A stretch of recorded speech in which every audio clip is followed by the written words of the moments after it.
नमस्कार, जावेद तांबोळी ऑफिशियल या YouTube channel आपल्या सर्वांचं पुन्हा एकदा स्वागत आहे। खरं तर मित्रांनो, आज एका महत्त्वाच्या विषयावर व्हिडिओ करतोय। आपल्याला कल्पना आहे की नुकतीच टेट थर्ड परीक्षा झालेली आहे आणि या टेट 3 परीक्षेतल्या जागांसंदर्भात चर्चा संपूर्ण राज्यभरात सुरू आहे। कोणत्या जिल्हा परिषदेला किती नेमक्या जागा येणार या संदर्भात अनेक जण चर्चा करताना दिसत आहेत। यामध्ये कोल्हापूर जिल्हा परिषदेच्या नेमक्या जागा किती असणार आहेत, मराठी माध्यमच्या किती असतील आणि उर्दू माध्यमच्या किती असतील या संदर्भात मी सविस्तर या ठिकाणी माहिती घेतलेली आहे। त्यासाठीच हा व्हिडिओ बनवत आहे। तत्पूर्वी या ठिकाणी तुम्ही जर चॅनलला सबस्क्राईब केलं नसाल तर नक्की सबस्क्राईब करून घ्या।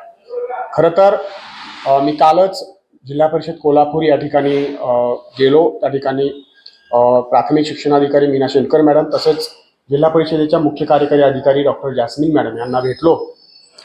त्यासोबतच पीजे इंडेक्समध्ये देशात प्रथम कोल्हापूर जिल्हा परिषद आल्याबद्दल त्यांचं अभिनंदन केलं आणि इतर आगामी ज्या शिक्षक भरती होणार आहे त्या शिक्षक भरतीमध्ये 31 साधारण मेच्या एंडपर्यंत आपल्याला पवित्र पोर्टलवर जागा ज्या आहेत त्या अपलोड करण्यासंदर्भात माहिती देण्यात आलेली आहे आणि तशा पद्धतीचे पत्रक सुद्धा निघालेलं आहे आणि त्याची तयारी संपूर्ण जिल्हा परिषदेची सर्व ज्या आस्थापना आहेत त्यांचं काम सुरू आहे।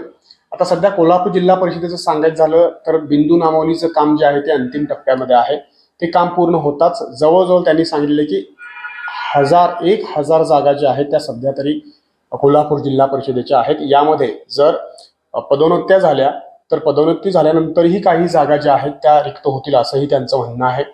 उपशिक्षक असतील, पदवीधरांच्या जागा असतील त्या ठिकाणी निश्चितपणाने येणार आहेत। विशेषतः मॅथ, सायन्स आणि ज्या भाषा विषयाच्या जागा आहेत त्या येणार आहेत। समाजशास्त्राच्या जागा शक्यतो नसतील असं चित्र सध्या तरी दिसतंय।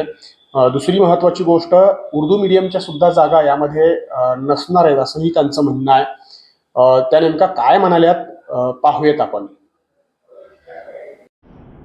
समायोजनाची प्रक्रिया आमच्या अंतिम टप्प्यात आहे।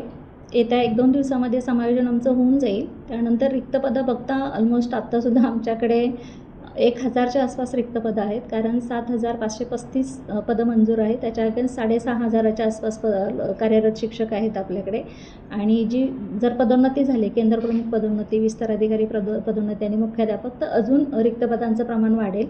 त्यामुळे शिक्षक भरतीसाठी जे काही ॲडव्हर्टाईजमेंटचं शासनाचं पत्र निघलेलं आहे 31 मेपर्यंत आपल्याला पवित्र पोर्टलवर ॲडव्हर्टाईजमेंट करायची आहे। त्या पद्धतीनं आमचं बिंदू नामावलीचं तपासण्याचं काम अंतिम टप्प्यात आहे। हे काम पूर्ण झाल्यानंतर आणि समायोजन पूर्ण झाल्यानंतर आम्ही पवित्र पोर्टलवर ॲड देऊ, त्याच्याप्रमाणे आमची भरती होईल। शक्यता आहे जूनमध्ये शिक्षक येतील आणि जुलैमध्ये शाळांवर सर्व शिक्षक असतील अशी। साधारण 1000 शिक्षक उर्दू मीडियममध्ये नाही आहेत आमच्याकडे, रिक्त पदांचं प्रमाण नाही आहे। उर्दू मीडियममध्ये अतिरिक्त शिक्षक आहेत पदवीधर। उलट आपला जो माननीय मंत्री महोदय यांच्याकडे एक मीटिंग झालेली आहे, त्या मीटिंगचे मिनिट्स आलेले आहेत। त्याच्यामध्ये त्यांनी असं म्हटलेलं आहे की 15 मार्च 2024चा शासन निर्णय आहे, त्याप्रमाणे अतिरिक्त पदवीधर शिक्षकांचं उपशिक्षकांच्या जागांवर तुम्हाला समायोजन करता येईल। त्यामुळे आम्ही उर्दू माध्यमांच्या अतिरिक्त पदवीधरांसाठी त्या सूचना आमच्या गट शिक्षण अधिकाऱ्यांना दिलेल्या आहेत।